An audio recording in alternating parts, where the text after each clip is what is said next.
Nuwun para pamirsa pandemen waosan cariyos basa Jawi ingkang wonten tlatah pundi kemawon. Sugeng pepanggihan malih kalian kula Hadi Pamungkas ing waosan cariyos basa Jawi.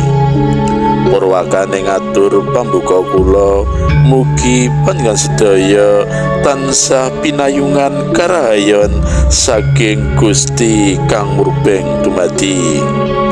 Ing kalodhangan menika kula badhe ngaturaken salah setunggaling waosan cariyos cekak anggitanipun Suryadi WS kanthi ira-irahan patemon ing bengi iku.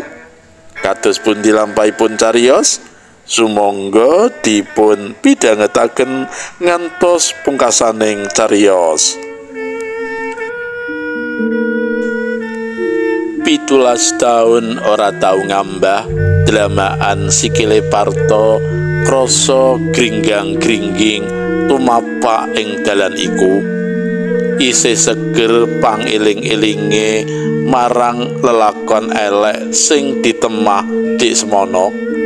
Wanci bengi ngene iki dlamaan sikile jumangkah napaki dalan iku gandengan tangan karo wong wadon ayu sing digandrungi Martini si rondo kembang juragan roti, dipepet, dirungrum, diglembuk, diajak lunga saka desa urip ing kutha adeg usaha.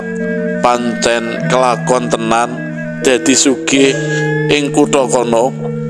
Nanging dasar Martini wong wadon ngelak lan tlenyekan, akhire Parto disempilang dadi urip kedlarang-dlarang. Iku kelakon Parto 10 taun kepungkur kesemplang kedlarang-dlarang ing kutha.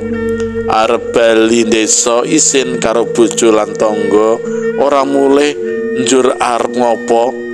Tukul TKT upama mulih ya kudu sembada, nuli budidaya, pikire diasah, sikile jumangka, tangane kumrembyah.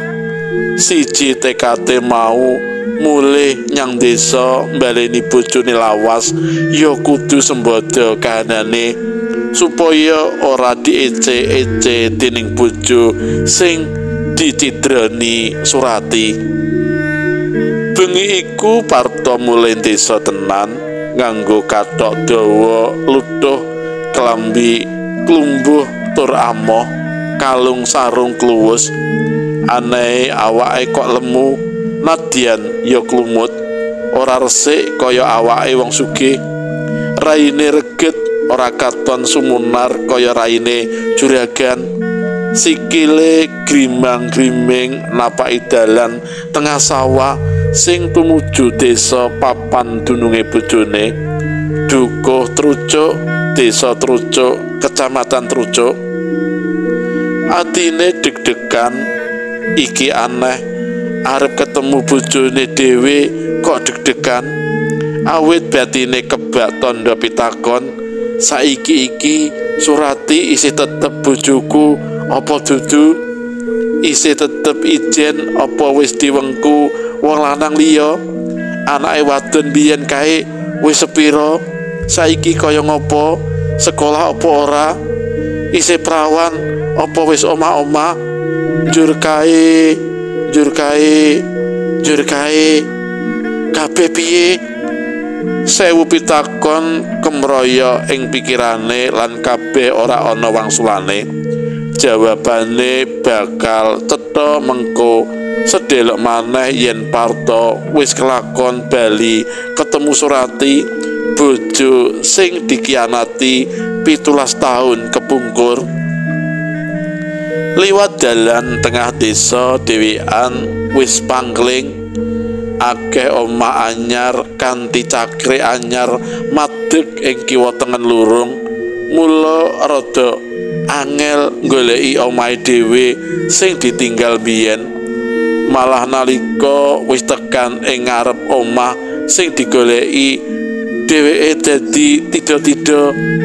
Apa bener iku omahe mbiyen kae? Apa bener ing jero omah kono tinemu bojone mbiyen kae? Cakire omah pancen durung owah, model omah kampung kanthi gandok ing sisih wetan. Nanging kok dadi apik, gendenge wis ganti gendeng pres, jogan empere wis ditekel keramik, usuke dipasang lisplang katon rapi, temboke dicat warna biru endhog bebek, lawange biru tuwa. Apa Surati saiki dadi wong sugih duit? Aja-aja dheweke wis diwengku wong lanang liya sing mampu uripe. Atine dadi mandeg mangu, ndodok lawang apa ora? Tiwas ndodok lawang yen sing buka wong lanang bojone Surati sing anyar, apa ora perih nyang ati.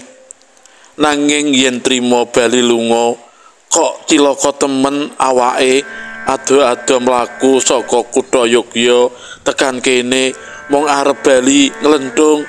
Nganti sauntara dheweke mikir lan nimbang wekasane tukul TKT. Kalah cacak menang cacak, dak dodoke lawang iku embuh nyatane lan embuh dadine mengko dipasrahake wae marang lakune wektu. Dok kula nuwun, ora ana wangsulan njur dibaleni maneh.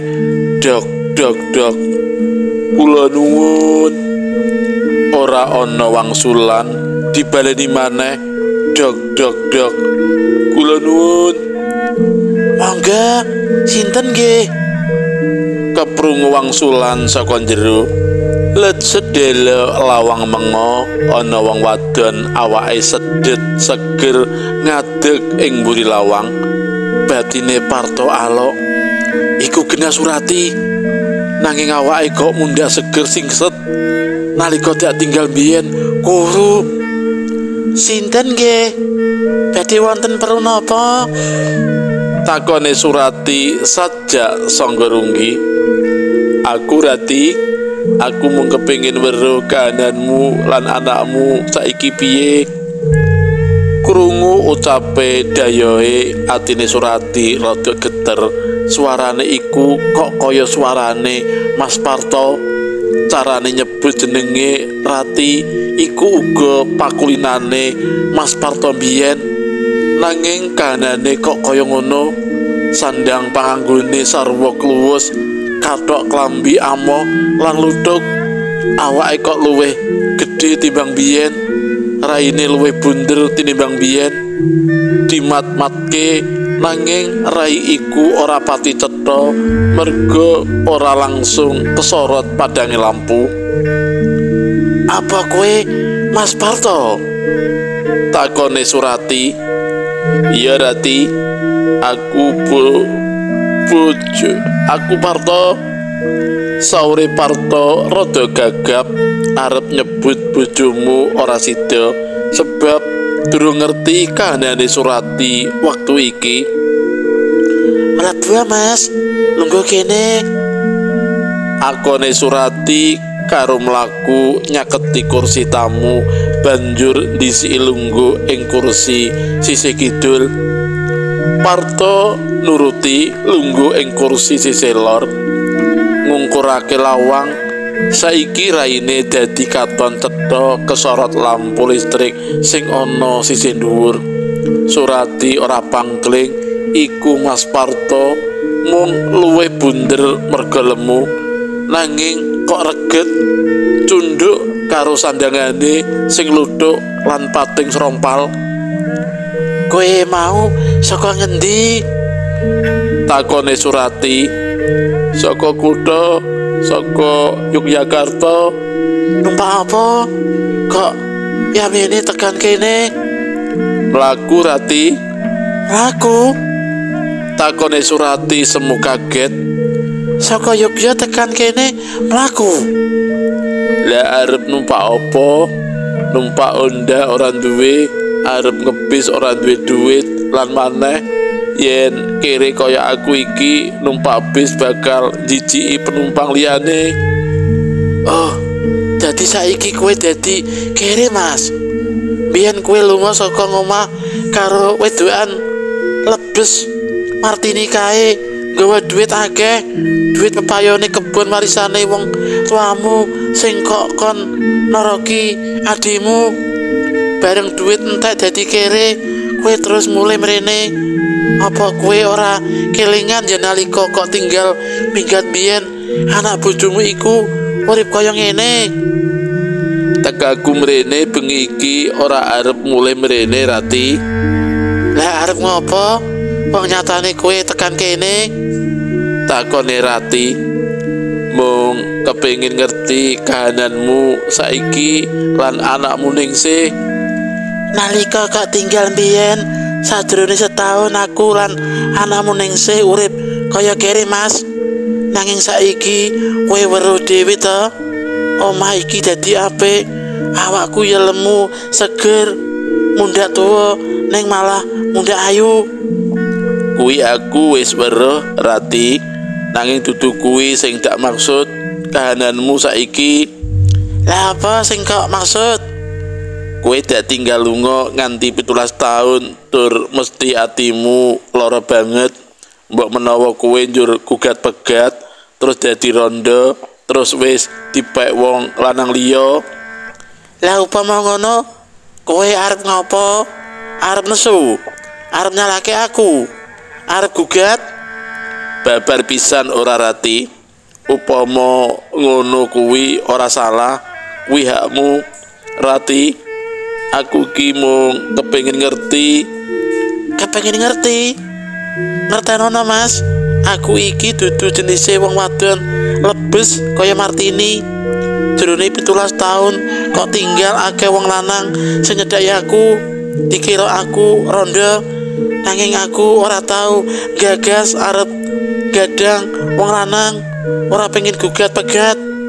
Sing tak pikir mung siji, gedhekake lan dadekake anakmu Ningsih supaya besok bisa genti ngopeni aku sak mangsa aku wis jompo. Lah nduk Ningsih saiki nang endi? Wis sepiro? Sekolah ning endi? Ngertenono, anakmu wis lulus sarjana jurusan ekonomi perusahaan. Wis 6 sasi iki kliter golek gawean, nglamar merono mrene durung entuk enggon. Waktu iki ana Solo nginep nanggone pondokane biyen, merga sesuk-esuk arep jago ngantene kanca kuliahe bareng-bareng kanca liyane. Parto mantuk-mantuk, atine lega lan marem, malah kepara ngungun marang kasetyane Surati. Ing sisih liya dheweke saya rumangsa gedhe dosane, batine sambat, "Oh Surati, kowe wanita mulya lan pinuji, semono uga setyamu marang aku. Kena apa aku mbiyen bisa keblinger mentolo ninggal kowe lan anakmu. Astagfirullahaladzim, Gusti, kula nyuwun ngapura. Aku njaluk ngapura Rati. Aku iki wong dosa," ucape sajak nelongso. Kowe ora perlu njaluk ngapura marang aku, ning perlu nyuwun ngapura marang Gusti Allah. Yen kowe ora gelem ngapura luputku, Gusti Allah ora bakal. Kowe wis tak ngapura wiwit biyen Mas. Buktine aku tetep ngenteni balimu, aku tetep njaga kasucianku, anakmu dak openi lan dak didik becik-becik. Matur nuwun Rati. Saiki gek aduse njur ganti sandangan sing patut, ora kaya kere ngono kuwi. Rati, aku mau wis kandha. Tekaku iki ora arep mulih mrene, nanging mung kepengin ngerti kahananmu lan anakmu. Karepmu? Aku njaluk pamit arep lunga saka kene. Dadi kowe wis ora kepengin bali kumpul anak bojomu nadyan wis dak ngapura leputmu? Aku kepengin banget bali kumpul kaya mbiyen, nanging luwih dhisik kudu bisa nebus kaluputanku. Carane piye? Takone Surati. Siji, kowe wis gedhekake lan minterake anakmu, saiki giliranku golekake gawean anakmu.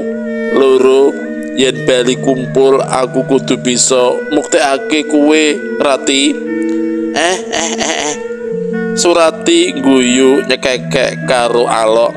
Kowe kere ngene iki arep muktekake aku. Aku ngerti Rati, lan sakmestine kowe ngeguyu aku sing kaya ngene iki. Nanging apa kowe wani ngeguyu Maha Kuwasa Gusti Allah?